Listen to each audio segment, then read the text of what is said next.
You'll make this rather snappy, won't you? I have some very heavy thinking to do before 10 o'clock.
Good evening. Welcome into Greenie Sports Cards Live. If I'm here and Greenie will be here shortly coming to you, that means it must be Tuesday evening at 7 o'clock Eastern Time, as we do every week on Greenie Sports Cards Live, the world's first multi-stream broadcast for the hobby industry. We're coming to you across multiple platforms like YouTube and Facebook, Instagram, Twitch, and LinkedIn. You're coming to us, we're coming to you on multiple different platforms here. And we appreciate you joining us as many of you do every week, and more are coming on board each week to check in with our interviews and special guests and hobby news and all kinds of cool stuff and cool content.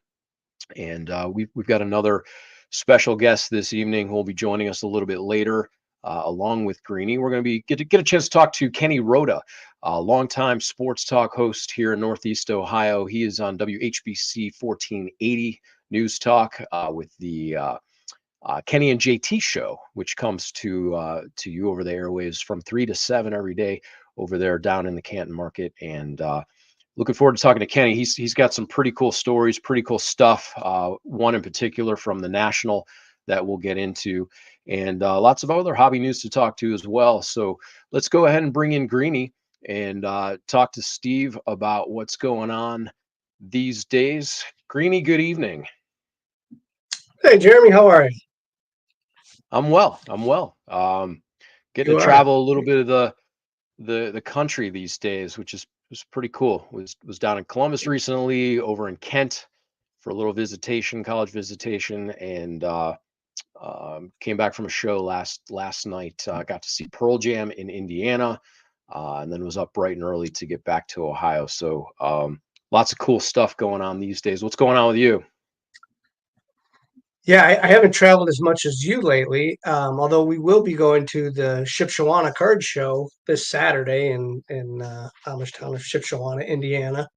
Our Fred Bratt Beeman puts that show on, who we've had on here before. So looking forward to doing that and getting back on the road and, going to the tables and wheeling and dealing.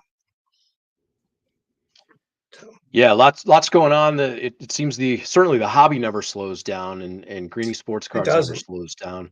You've got a couple of shows coming up. There's one in Broadview Heights coming up. What are the dates on those? So Broadview Heights for September is just jam-packed. So this September 7th, we'll be in Broadview Heights. That's our 100-plus table show at the Woodside Event Center.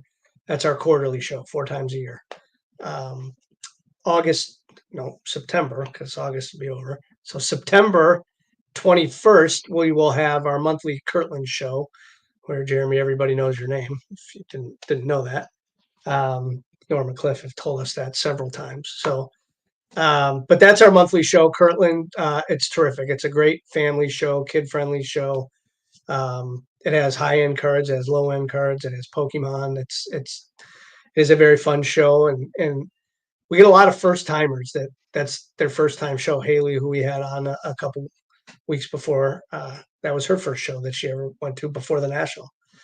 And then we have our different type of show, the Medina County Collectors Fair, September 27th through the 29th, with Operation Fire with that. And that's, sports cards and pop culture collide. And there's comic books. We had a guy that had an amazing Beatles record collection. He is coming back, and he has some really cool items. And then there's toys, and there's non-sports, and there's some artists, and just a totally different show. The cosplay will be back on Sunday, and we had a terrific time with Vanessa Marshall, who was one of the voices of Star Wars, Hera Syndulla. I know that Josh has been talking about bringing some other guests, and we discussed that actually a little bit today. And might be some more Star Wars. It might be something of a different genre, but it's just a cool, different type of show that it doesn't happen,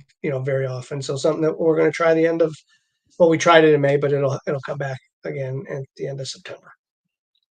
That's one thing I really appreciate about what Greenie Sports Cards does as a producer, a show host, is you've got multiple different access points for collectors and size and scale. In Kirtland, it's a smaller show, much more intimate and accessible to be able to get into the dealers, and it's more relaxed. And then you scale up into Broadview Heights, which is more like 100 table show. A little more buzz, more action, little diversity of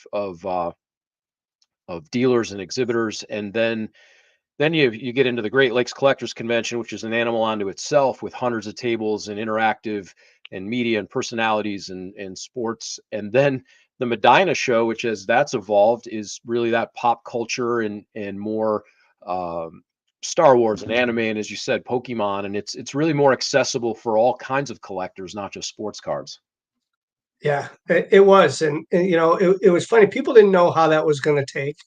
Neither did we, of course. And we heard the first day the sports people like, oh my God, they came in droves and were buying cards, and then the toy people and the comics were like, it wasn't so good on the first day. And then the second day they were like, oh my God, all the toy people came, all the pop culture collectors, and they kind of intermingled, and everybody it worked. So Yeah, it was quite a scene too. You'd see people walking around with football helmets and signatures and autographs, and then you've got these cosplay characters walking by, and stormtroopers and different.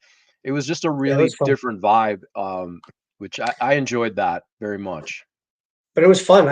There was one comment I remember reading that said, I went to my card show and I bought Magic, or like that's what happens, right?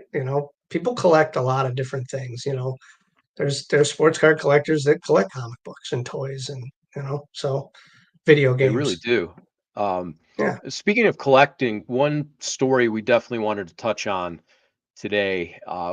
At the National, we had a chance to, and I had a chance to spend a lot of time around the Babe Ruth jersey that at the time was going to go up for auction, and was able, as we showed a couple weeks ago, spend some time with former Oakland A's pitcher Dave Stewart and followed him around. And as he took this jersey in, Heritage projected that this was going to auction for $30 million, which it really seems kind of insane that if they got anywhere close to that, it's just kind of a monumental thing in this space. And it happened. This thing went up to auction, and the results were what, Greenie? It's like $24.1 million, I think.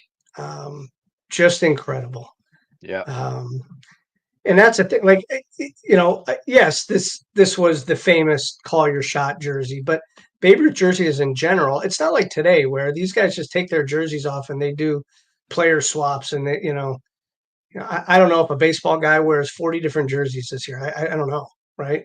But Babe Ruth wore the same jersey probably for 8 years or 6 years. I don't know, right? There's not a ton of them out there. So yeah, I saw a tweet, well, kind of a conversation on Twitter. Darren Ravel and Will Stern were commenting, what they were actually live tweeting while the auction was going on towards the end. But Will actually said, what other jerseys or uniforms would bring this kind of money? Jackie Robinson's first jersey that he ever wore, maybe. I mean, I had a similar $24 thought million. of what is even the next thing that could come close to that in any sport. And you almost would have to start with Michael Jordan or Muhammad Ali or Jackie Robinson. It's such a confluence of a nostalgic historic story and the actual artifact from that. Right. But you look Pretty at like amazing. Michael Jordan, Tom Brady, LeBron, these guys have worn hundreds of jerseys in their days. I don't know. Babe Ruth, did he wear 20 in his whole career? I don't know. Yeah, I'm not sure it would even be a jersey to touch that. It would be Muhammad Ali trunks are probably, again, a Jackie Robinson first ever jersey, right? Somebody said the uniform that Honus Wagner's wearing in that famous card, like, okay, that's $24 million, I would think, so. yeah, pretty amazing stuff. Yeah, so we interesting. can ask our guest when he comes on as well his thoughts on what might be the next most valuable item or sought after item that's out there. Maybe one he He's got owns. a pretty cool piece himself. Him being Kenny Rhoda, Yeah. who we're gonna welcome in here very shortly. Kenny, of course, is a co-host of the Kenny and JT show on News Talk 1480 WHBC. You can catch him and JT daily from 3 p.m. to 7 p.m. over there on HBC. And Kenny's been doing this a long time, not to age him, but over 30 years in the Cleveland market, the Northeast Ohio market, an impressive career. He's been a play-by-play announcer. He's covered a wide range of sports. And he's seen a lot of stuff here, certainly in Cleveland and down in Canton as well, which is, of course, home to the Pro Football Hall of Fame. So we're going to go ahead and welcome in Kenny Rhoda and add Kenny to the stage here. Kenny, good evening. Good evening, guys. I made it. Got back from the ballpark in time. Almost didn't make it today at all. Anybody bite on an olive pit before and chip a tooth? Yeah, that's what I did yesterday. Got to give a shout out to my guy, Tom Bilski, Independence, where you host one of your, great collector shows, right? We went to school together at Baldwin Wallace, got in to see my dentist. Tom Bilski's the best in the business, fixed me up with a partial crown, and I'm ready to go. I wouldn't miss. I'm playing hurt, but I'm here, and the show must go on. So, Tom Bilski, you're the best. Yeah. Well, we appreciate you fighting through the pain for us, Kenny. We do. Yeah, and I haven't taken anything. And, I'm not on fighting anything through either. Yeah, well, I wish the Guardians would be on something because, you just left the ballpark and probably at the right time.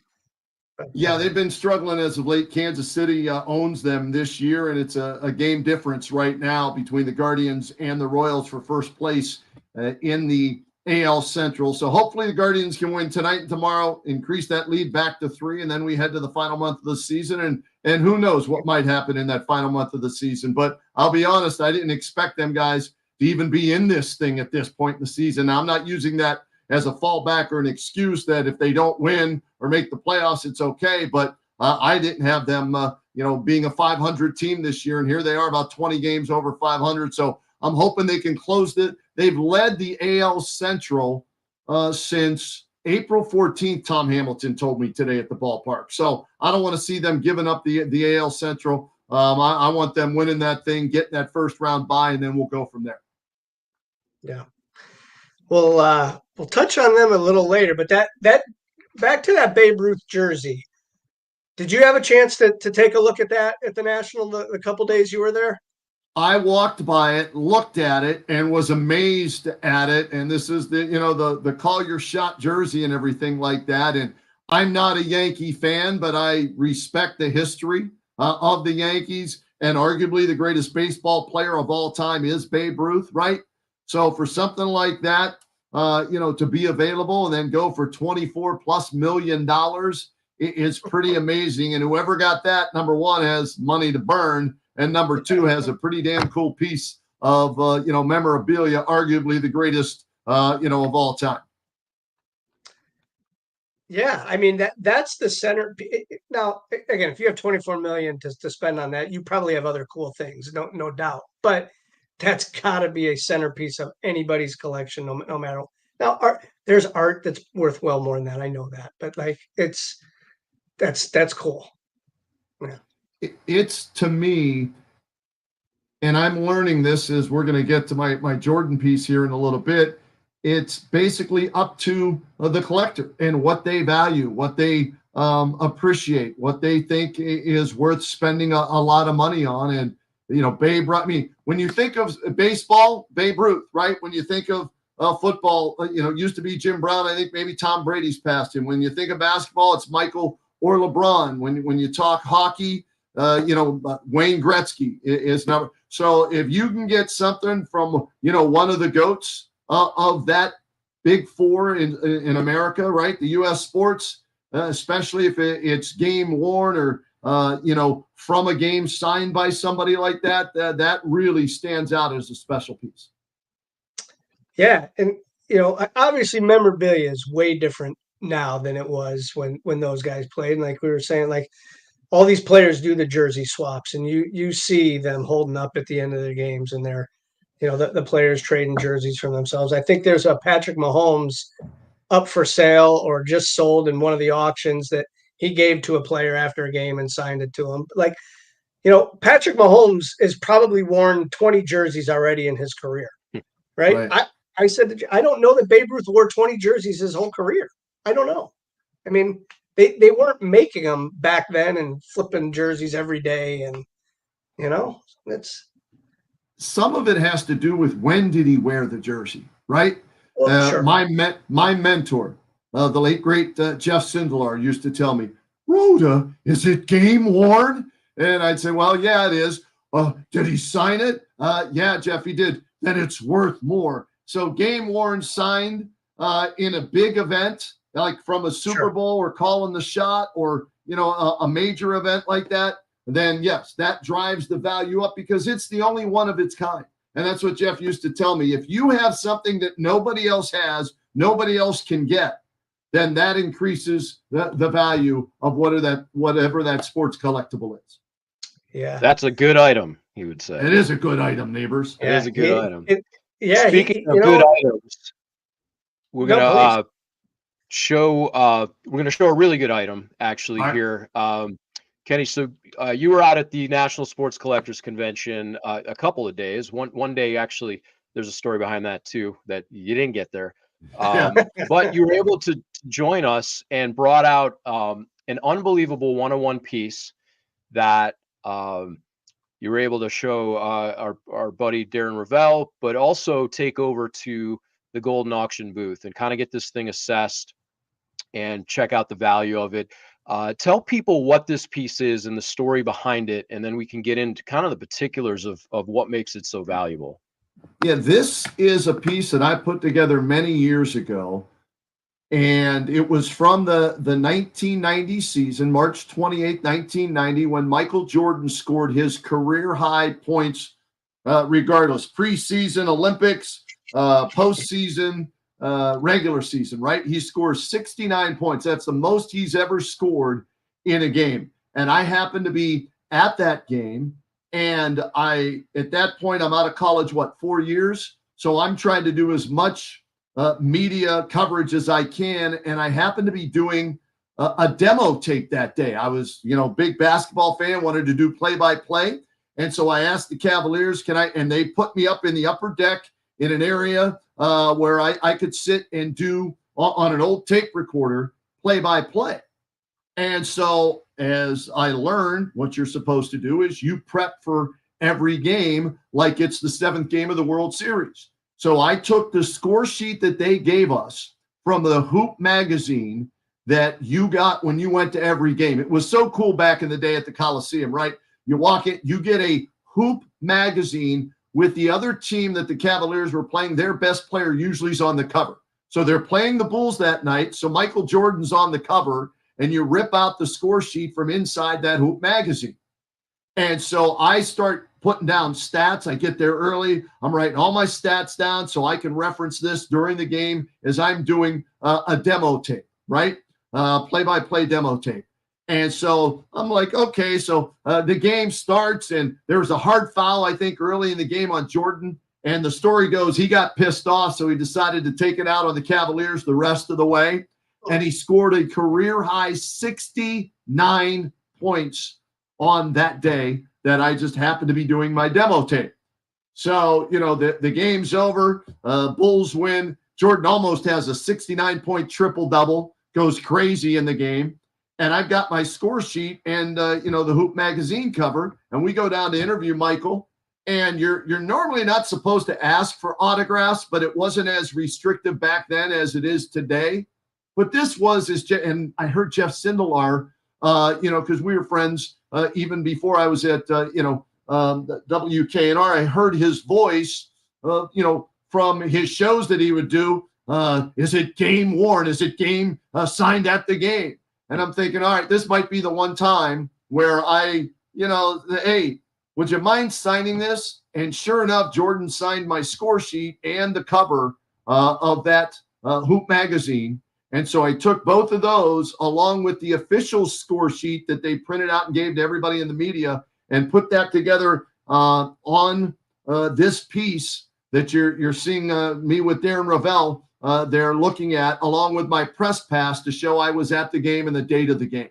So it's 2 Michael Jordan autographed items from the night he scored his career high 69 points. Right. And that's the item that, we brought to the National. And Darren Ravel told me, he said, and you like to get an idea of what it's worth, because I had no idea. And Darren Ravel goes, that's a $15,000 to $18,000 piece right there. And I was like, what? I went over to Heritage Auctions. They weren't as high. They told me at least $8,000 that piece, because the uniqueness of the scorecard and 2 autographs. So I'm thinking, okay, anywhere between 8 and 18,000, I'd be okay with that, if not more. But you never know what it's going to go for. And I think the last I checked, with about a week to go, it's only at $1,100. So I'm hoping on Golden Auctions at golden.co that this thing will start climbing over the next week in value, because I'd love for it to meet what Darren Ravel at least thought it might top out at. Well, one thing about auctions is the watchers. And I looked at it, and it has a lot of watchers. And they will fight at the end. A lot of people, again, afraid to show their cards right away. And you'll find in the auction business that the last hour is when it gets crazy. But what's great about that piece is both autographs were authenticated by JSA. They have full lines of authentication. They're full letters that'll come with this. So right. That in their early Michael Jordan autos, they're his 4th year and 5th year in the league, 1990.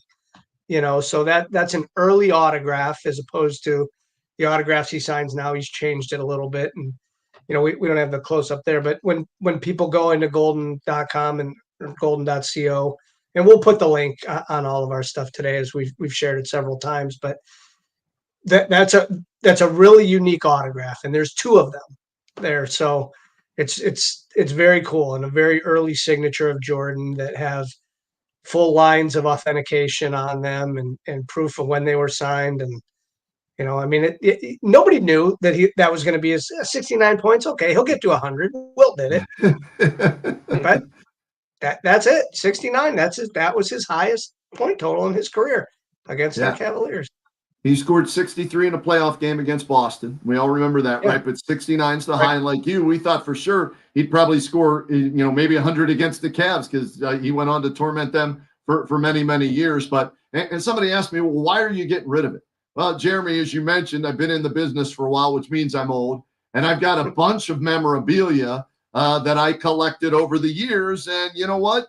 I'm running out of space, right? It's time to get rid of some of these, items that I have, from baseball bats signed by Manny and Hank Aaron and Johnny Bench, and a Serena Williams shoe that I think I might get, part with when she was with Puma before Nike and everything, and some LeBron items, and on my good buddy LeBron. So it's probably time to, get rid of this stuff, clean out the closet, and see what they end up going for, because that's part of the fun of it as well. What do other people think of the items? And it draws you to the auctions and the conversations about it. Timing is also part of it. And yeah, space is a thing, but you see these items getting record numbers, the Babe Ruth jersey, but even before that, the high grade Mantle cards and just the other items that are bringing record prices. I mean, now's the greatest time to put these items up for sale. The market on sports memorabilia and cards is as hot as it's ever been. Well, that's good. I'm hoping that holds true, and this ends up being a more valuable piece than maybe we even thought. But like we said, who knows? I think we got another week left or 6 days left, in the auction at golden.co. So I think it's lot number 1051. So there are a lot of lots to go through, which I didn't realize. Right? You're in the elite auction, but you don't know how many items are going to be in that elite auction. Well, there are a lot of unique items that are part of this auction. So again, it's 1051. You can go pull it up at that website. Yeah, they can also just go search Michael Jordan, and I think there's like 10 Jordan items up, but that you'll be able to see it. Michael Jordan 69. That's what I found makes it pop right up for you because of the uniqueness of his career high total. Kenny, let's call you experienced, not old. Okay, I like that. That works for me. You've got a lot of experience. So, Yeah. And with that experience, so take us back a little bit. You attended Ball and Wallace, which brought you here to the local market, and then from there, take us on the Kenny Rhoda journey. Kind of those early years, how you broke into the business, and then where you went from there.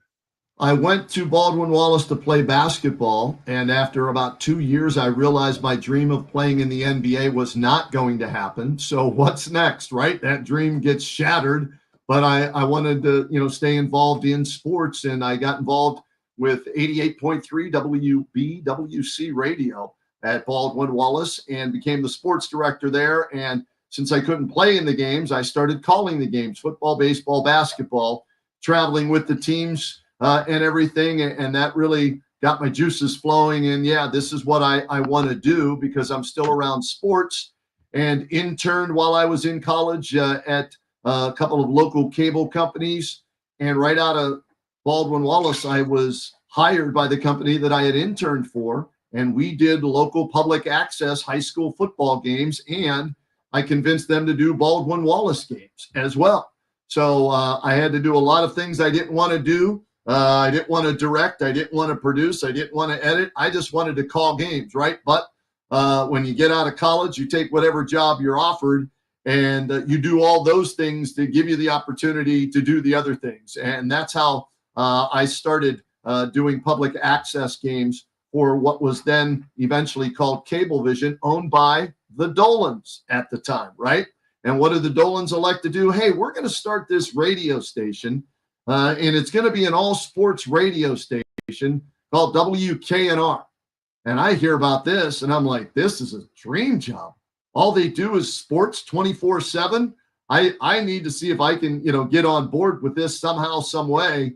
And from my experience that I gained, in the play-by-play of high school and college football, basketball, baseball games, whatever, there at Cablevision, I submitted a demo tape, got hired as a part-time guy there while I was full-time at Cablevision, doing 2020 tickers. For those of you who remember back in the day, in 1992, I think it was, the 2020 ticker 3 times an hour. That's how I got started. And, took that job as a part-time guy on KNR. And then eventually they hired me full-time. And when you're a full-time ticker guy, when somebody's sick or, has vacation or there's a holiday, they're looking for people to fill in. Got my chance to do that, and then became a talk show host there at WKNR in probably 1995 when the Indians were hot. I did the 10th inning. And from then on, it's been basically a steady gig in radio with a few bumps along the way. We all get fired in the radio business. Then you hope to get rehired, which I have been now at WHBC, and doing some TV stuff along the way as well. And I saw you traveled to Las Vegas for a Massillon. Was it Las Vegas? No, Oregon, the Nike headquarters. Yeah. That was really cool because in Stark County, where the HBC is located, all right, high school football rules there. We cover 19 teams in Stark County. Thursday night, Friday night, Saturday, whenever they play, we cover the games on WHBC Radio, Mix 94.1 Radio, WHBC.com, WHBCSports.com, and our YouTube page. So it's huge. When I tell you it's Browns big in Stark County, like Browns big in Cleveland, okay? And so Massillon, who wins the state title last year, they defeated Akron-Hoban, and for Massillon, it was their 25th state title, but the first ever in the playoff era. Well, they're a Nike elite school. There are 35 high schools that are Nike elite schools, which basically means their uniforms, their shoes, they're a Nike program, right? Well, because they won the state title last year, they selected, Nike did for the Kickoff Classic, Massillon to come to Oregon and play the NFL Academy from Europe, which had kids from 19 different countries and territories. And so we're like, you know what? This is kind of cool. This has never been done. This is our 80th season of high school football on WHBC. And so, you know what? Let's see if we can get, raise enough money, sell enough advertising to go cover this thing. And boy, the Massillon community jumped on board. And there's a photo of yours truly, along with Billy Beebe, who's squatted down, and then Dan Belford standing up with the gray Ohio State shirt on. The three of us went and did the game from Ronaldo Field, which is actually a soccer field that they turned into a football field for this game. And Massillon goes out there and they defeated the NFL Academy UK, as they're called, 35-20. And you get a nice, it's like a pylon. It looks like a pylon in the end zone trophy. And Nike ended up winning that to pick up their first win of the season. And their coach, Nate Moore, it was his 100th career win. And he's the all-time winningest coach in Massillon history, which includes the likes of Paul Brown, Lee Tressel, Jim's dad, and Earl Bruce, who coached at Ohio State, amongst others. So for Nate to do that, that's pretty impressive. But yeah, it was a work trip. We flew in on a Wednesday, flew out Friday morning. We're there for like a day and a half or 2 days. Exhausting, but a very unique experience for us. And we got to take a tour of the Nike facility out there in Beaverton, Oregon, which was really impressive. Was Phil Knight sitting on the 50-yard line? I looked for him high and low, man. I had a few things I wanted to run by him with slogan ideas and everything like that for Phil at Nike, but he happened to not be there at the time we were there. So we got to take in the LeBron James building. We walked by the Serena Williams building. Coach K's got a building in a parking lot, I think, named after him. Dan Fouts, who we had on the Kenny and JT show on WHBC not too long ago, he was the first football player to endorse Nike. He's got his own building. So a lot of buildings named after all the Nike endorsement athletes over the years. So it was a very special experience for all of us and a very cool campus to check out. Kenny, you mentioned Dan Fouts, who's no stranger to Canton, where you're based along with JT, and you get to do the show every day. You also have an affiliation with the Pro Football Hall of Fame, and there's a really cool program of guys coming through that you've been able to talk to as well. Talk about that a little bit, the association, and really how special that Hall of Fame is to the Canton community. Well, they are really starting to blow it up. Not only the campus and what they've done to add to it, but they're really starting to try and make the Hall of Fame a bigger, let's call it like an amusement park type destination, right? And they're trying to bring back the Hall of Famers, not just for that weekend, right? Where they welcome the new class and all the older Hall of Famers come back and honor them. So what they want to do is each week they're calling it their residency program. And they're inviting back different Hall of Famers for almost a full week to come and spend time in Canton to go out and see the community, meet with the different people at the local Boys and Girls Club, the old folks home, restaurants. I forget, I think maybe it was Joe DeLamalore went and worked at a Chick-fil-A because he liked Chick-fil-A, you know? So they bring them back for about a week's time. And then the one of their last stops is with us on the Kenny and JT show, Fridays or Thursdays, depending on which day they can do it. And we get to spend a half an hour with them interviewing all these Hall of Famers that come back. And there's a picture of JT and I with John Riggins, who was an awesome interview. Great stories on the radio and off the radio, right? Lynn Swann, I grew up in Pittsburgh, a Steelers fan. I got to interview Lynn Swann, my childhood idol. Donnie Shell, another Steeler, was in town. Tim Brown told us a great story, the great Oakland Raiders wide receiver, about how when he went and won the Heisman Trophy, and he was there in New York with his then high school or college girlfriend, and he told us that after he won the Heisman Trophy, he heard that he'd probably be a first-round draft pick. And he told that to his girlfriend, and she said, well, you got to pick either the NFL or me. Well, that was the end of that relationship, right? So, these stories that these guys tell us, Jimbo Covert was the guy you showed there. There's my guy, number 88, Lynn Swann, with his gold jacket on.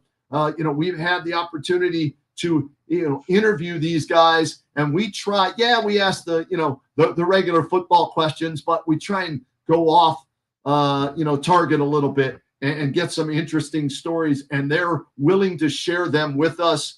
From Robert Brazil to Bobby Bell, who's 83 years old, to all of these guys who were coming in. And while I was in Oregon, my partner JT got to interview Fred Biletnikoff from, the Raiders, an MVP in the Super Bowl. And as a Steeler fan, I hated him because he was so damn good, but I respected him, So it's kind of cool to get to interview these guys that you watched growing up and idolized, honor them. There's Bobby Bell right there.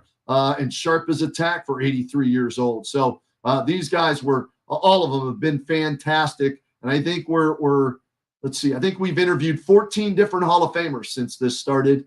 And it's going to come to an end here during football season, but then it's going to start back up. And from what the Hall of Fame has told us, Rich DeRozier's over there and Jim Porter over there. Those guys have done a phenomenal job taking over for David Baker and company. These guys are wanting to come back and get to spend time in the community. There's James Lofton right there, who's gotten into the broadcasting business since he got out of football. And he told some great stories and was comfortable in front of the microphone, as you can imagine. But these guys want to come back and spend time in the community in Canton and meet the people who volunteer each and every year to be there for them during that Hall of Fame weekend, which is, I guess, actually turned into a Hall of Fame week. But they're so busy, they don't get to do all those things. There's the Dan Fouts. And look at my guy, JT. JT wore the Lance Allworth jersey there. And then what was cool about this, and Dan's 73 years old, doesn't look it. Looks great. Great beard, by the way. We went out in the front yard of WHBC Studios. I shotgun snapped the ball to Fouts, and he threw my partner a pass. So my partner could say he caught a pass from Hall of Fame quarterback Dan Fouts. So Dan was really cool to do that. That's terrific. Yeah, those are things you got to take advantage of, right? Like the Jordan P, my scorecard, getting it signed. Those are unique situations. And so whenever you get that opportunity, all they can say is no. And Jeremy, right? I'm sure your dad, Les, told you how many times he was told no by athletes and teams and everything like that. And Greenie, I'm sure, some athletes you wanted to do things with, they tell you no. Well, they can't say yes unless you ask, right? So if you don't ask, it's definitely a no. So you ask and you deal with the no's, and there are more of those. But when you do get the yeses, it's kind of cool. Yeah, no doubt. And those are once in a lifetime experiences for a lot of people. And the Hall of Fame, just continues to give every year. And it's one of our favorite events, watching those Hall of Fame ceremonies every year. Yeah, and you know what? Yes, it's gotten really big, and ESPN's kind of in control. I loved it when Jim Johnson, who was at WHBC back in the day, right? Great voice, kill to have his pipes. The legendary Jim Johnson. He was the MC on the steps of the Pro Football Hall of Fame. How cool was that, man? Right now, it's in the stadium, Tom Benson Hall of Fame Stadium. I get it, and it's a great stadium. We get to do high school games there with McKinley and other teams.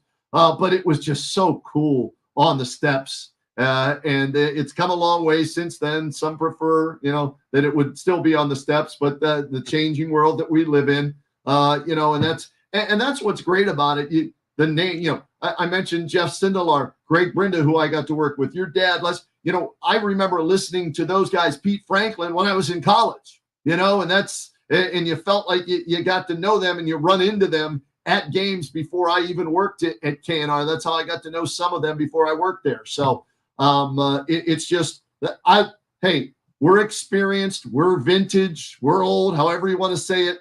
But you know what? Wouldn't trade those years and the friends I've made over the years for anything, and still doing it after all these years and still enjoying it. Yeah, and I even hear you. I mean, you have a great podcast with the infamous Michael Ray guy here in Cleveland, who, we don't get to hear on TV much anymore, but we still get to hear some of the MAC games that he calls. And Michael he's Mr. Mac, I call him, right? Football, basketball. He's been doing it for years. We did a show together on KNR. We both got fired together at KNR at the same time. But like I said, that's part of the business. And so after a while, we decided, hey, everybody's doing podcasts. Why not R&R? Because we had R&R in the afternoon R&R. We figured, you know what? Let's do Red Guy and Rhoda, the podcast, the R&R podcast, and on the Press Play Podcast Network. Go there, please subscribe. In fact, when I'm done with you guys tonight, I'll be taping a Cleveland Browns final roster cut podcast with Michael tonight that we'll put up on where all podcasts can be found. You'll be able to find it. Look for Red Guy and Rhoda podcast, but the Press Play Podcast is our main host podcast site. And so, we'll tape something here tonight, talk some Browns football with Michael, and then we do everything and anything from. We've had Albert Bell on and Terry Pluto. We had Greg Brinda on. We're working on getting other athletes on with us. But during football season, we'll recap games, Browns games on a Sunday night and throw it up there. And the great thing about podcasts, you know what? We can say whatever we want, however we want, no strings attached. We're not in control, or we're not being controlled by any of the teams. You want the real deal, as Red Guy said, bring it strong. You're going to get that from us on the R&R podcast, and we don't have to worry about answering to anybody. Hey, you guys been around the Cavs for an experienced amount of time. Was just coming across some of these pictures as well. That he might have been in high school at that point, or at least early on in his career. I found another one I'll throw up here. This is a really cool photo. That goes back a few years. Look at that stash. What was I thinking? I really don't know.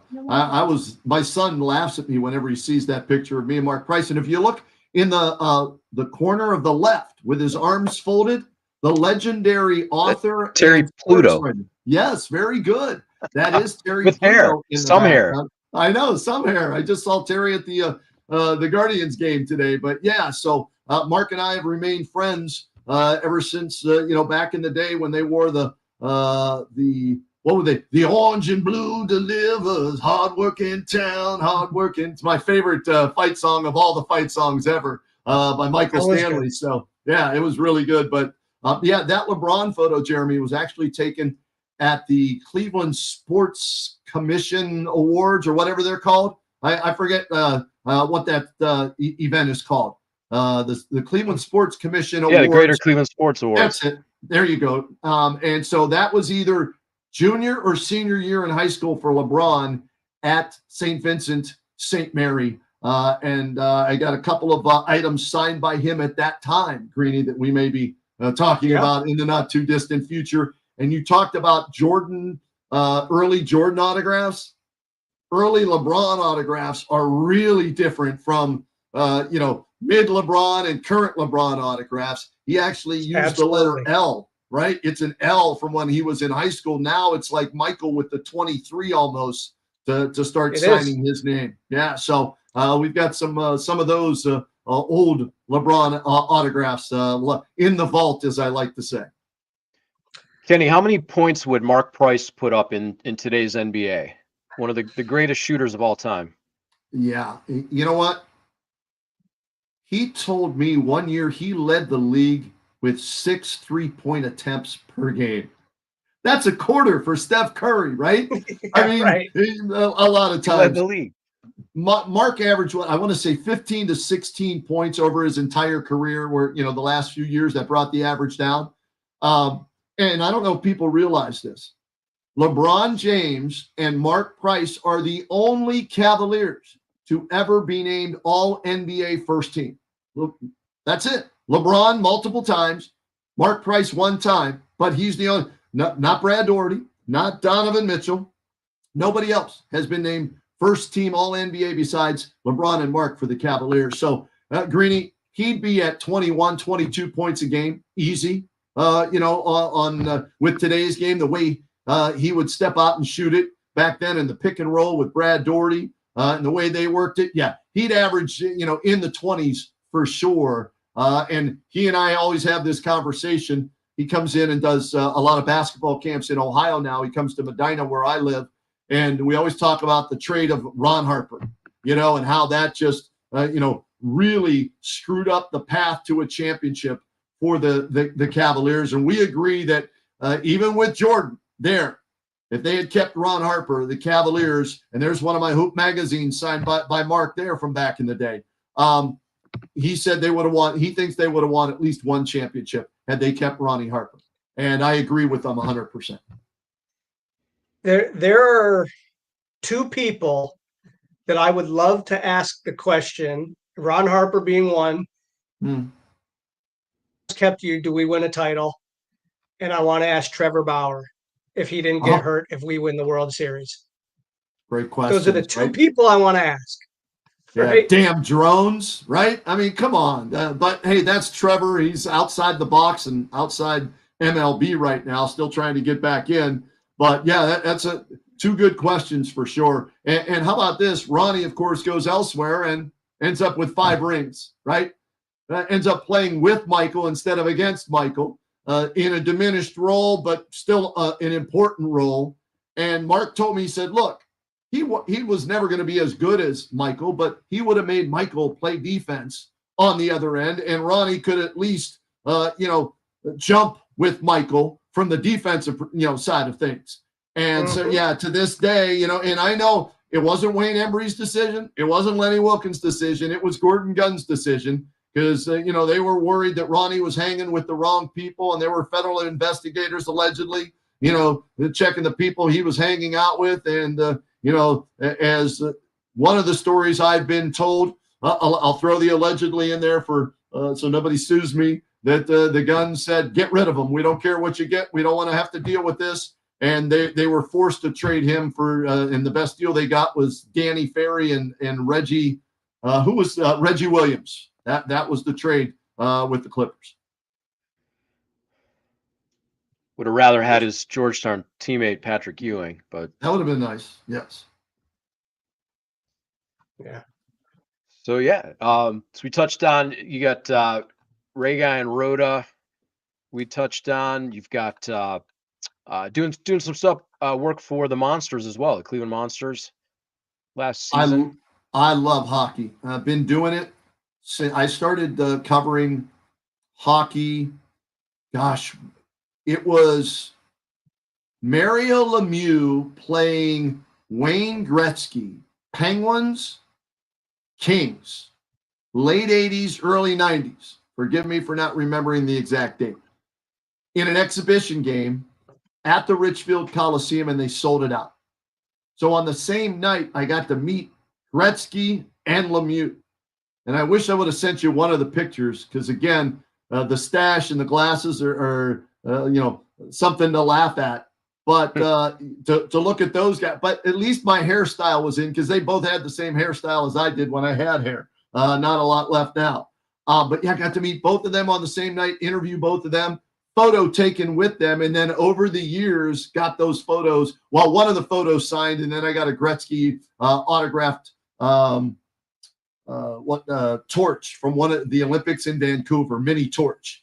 So but ever since then, I grew up in Pittsburgh, so I'm a Penguins fan, and so Lemieux was a god to me, like Lynn Swan was.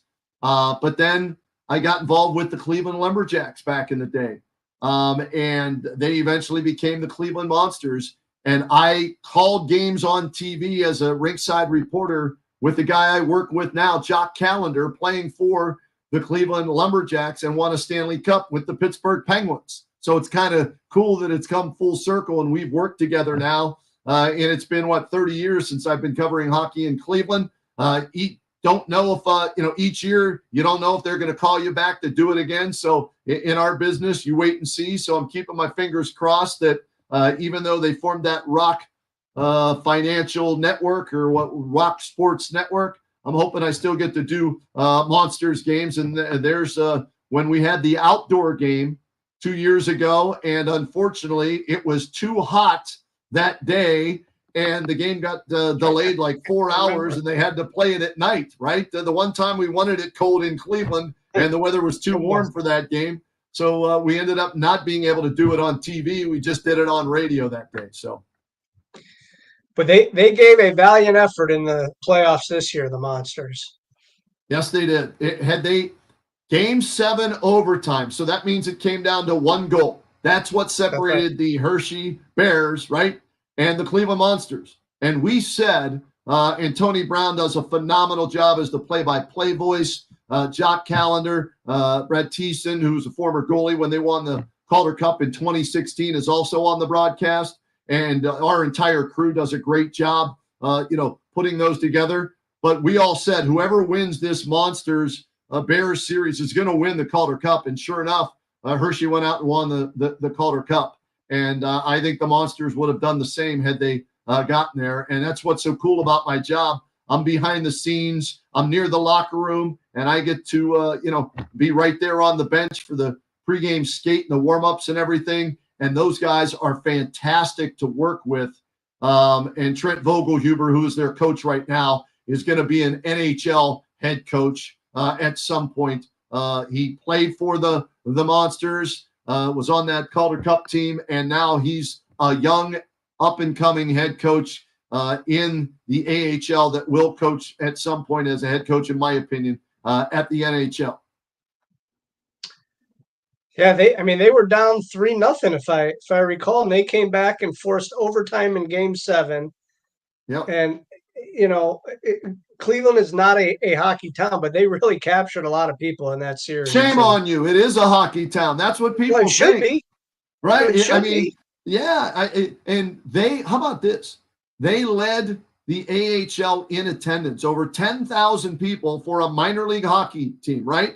They led the AHL in attendance, and I want to say it's 4 out of the last 5 years or 5 out of the last 6. Mike Ostrowski, who's the president, COO of that organization, does a remarkable job, and they do a great job of drawing families in one time, and guess what? They come back a second and a third and a fourth time because it's family friendly. 1, 2, 3 Friday nights, $1 hot dogs, $2 Pepsis, $3 beers. I think it's Labatt, $3 Labatt beers, and tickets are very they're not outrageous, right? And you can take a family of 4 there, and the kids love it because they do so many things on the concourse and during the game. And once you go, you're hooked on it, and you become fans of those players and of the sport. And I would love to see the NHL in Cleveland again. I think it would do well, but with the Blue Jackets just 2 hours away, and that's the parent club of the Monsters, that's probably not going to happen. So go support your Cleveland Monsters in the AHL because they give you a lot of bang for your buck. And once you go, you'll go back a second time. Yeah, we have a mutual friend there, Sean, who works with the Monsters and the Charge, and I know we've had them at our Great Lakes Collectors Convention, and Sean's actually a big collector of cards. He was at the National. So, yeah, That's I right, mean, we it's did see him there. Yeah. it's great that people support the Monsters and some of the Sean minor might have league a Kenny teams Rhoda that- card too. Look at They that, might have Greenie. a I got to Kenny thank Rhoda. you, man. I Yeah. don't get asked, that often, but occasionally you do, and you feel weird. I'm just a radio guy, but now I have those in my bag. So if somebody does want an autograph, I give them one of the Great Lakes Collectors Convention Kenny Rhoda good item cards from Greenie Sports Cards. That's right. I had more hair. It's back something we then. came up with a couple years ago, and those caught on. Those are collector's items around Cleveland. Well, I love what you do with the Independence show, and that's bring out a lot. Ken Carmen, Daryl Ryder, Adam the Bull was there. I'm just naming a few off the top of my head. Andy Baskin, and you get us, media guys to come out, and we have fun. We sit up on the Labatt Blue stage. Got that right, Jeremy? You know what might make it better? If we cracked a few of those Labatt Blues up on the stage, then you might get some really interesting stories up there as well. So maybe that's something we look forward to next year. We'd have good stories while we're on stage, and then because it's a high school, we'll have some stories after popping some beers. I'm not thinking about that. Sorry, I didn't go that route, but I'm just The school's not in session. You want the truth to come out. That's the truth serum for some people sometimes. Yeah, for sure. Well, Kenny, we can't thank you enough for your friendship, your time, your willingness to come on and do this stuff with us and be part of the shows. And just want to give you a chance before we head out here. Where can everybody catch you again? You got the Kenny and JT show. Tell everybody where they can find you on the socials and then the shows themselves. You know what this is like, Jim? It's like that Hot Wings show. This camera, this camera, this camera. Tell us what you're doing and where you're at and what's going on. So I will. Monday through Friday, 1480 WHBC, 3 to 7 afternoon drive, my favorite time slot, right? I get to do the Kenny and JT show. JT and I went to college together at Baldwin Wallace in the mid-'80s. And we both worked at WBWC, and now we're doing it again in Canton. I've been there 10 years. He's been there 8 with me. And so that's the radio show. So 1480 AM or WHBC.com, or ask your smart device to play it, and she will or he will. So that's part of it. Also, Reg Iron Road, a podcast on the Press Play Podcast Network, or anywhere you get your podcasts, look for those. Also, if that's not enough, hopefully the Monsters will have me back. And if so, I look forward to another season of Monsters hockey. And I hope that we have a lot of good things to talk about with the Monsters, but also Guardians are in a pennant race. The Browns, Super Bowl or bust. The Buckeyes, definitely national championship or bust, right? And then, we'll see what the Cavaliers can do this season. And we'll, tackle and cover all of those on the various forms of social media and regular media that I'm still able to be a part of, and appreciative to all the fans, the loyal fans who have stuck with me throughout all these years. A guy from Pittsburgh and Cleveland, and, going on 30 plus years of still doing this. So I can't thank them all enough. Yeah, we very much appreciate that. And we'll also be looking for the Jordan lot on the golden.co. We'll share those again for everybody to go and look and find and bid and watch. And, we'll see where that goes. That's a one of a kind item that you just don't see often. So we appreciate keep my fingers crossed on that. So we'll see how high that goes up to. And you and I, you've got the Medina show coming up in September, right? Coming up in September, 27, 28, 29. Well, we may have a special Cavaliers piece that we'll auction off on this very show, or at that show for diehard Cavalier fans. Championship team of 2016. We got something special for you. The big heads. That's right. That nobody else has, to my knowledge. That's so right. Another unique thing. Yeah. Cool. Kenny, thank you very much. Kenny Rhoda, thank you for joining us. As always, appreciate Kenny. Appreciate Haley behind the board. running the engine. Make sure you check out the Whatnot auction. Alex will be going live right now. Actually, he's going live at 9, so you got a chance to catch your breath. And as always, he'll have basketball, baseball, football cards. He's got wrestling. He's got soccer. He's got all kinds of cool stuff. And on Whatnot, some even cooler stuff. There's some giveaways too. That's new. Giveaways. He has some giveaways. He has some cool NIL things that we've done and some other things. So should be a good fun time over on the Greenie Sports Cards Whatnot channel tonight. So they can find you when you pop on Whatnot. That is Greenie Sports Cards. It is Greenie Sports Cards on the Whatnot. All right, so find us on Whatnot. You'll see Alex on there at 9 o'clock tonight. He'll be back on eBay on Thursday at 9. So we're taking advantage of both platforms as the audience continues to grow. Lots of good stuff for auction, or great items, as Jeff Sindelar would say, in Kenny's honor as well. So check out Whatnot, Alex, 9 o'clock. Check him out Thursday on eBay. Check us out every Tuesday at 7 o'clock Eastern. Greenie, as always, it's a pleasure getting to do this with you. Yeah, another great night, another great guest, and it's very fun to keep doing these every Tuesday night. So something that I enjoy and looking forward to. Absolutely. And one of these days we'll figure out our outline. So for now, we'll say good evening, and we'll see you next week. Yep. Almost said Tuesday.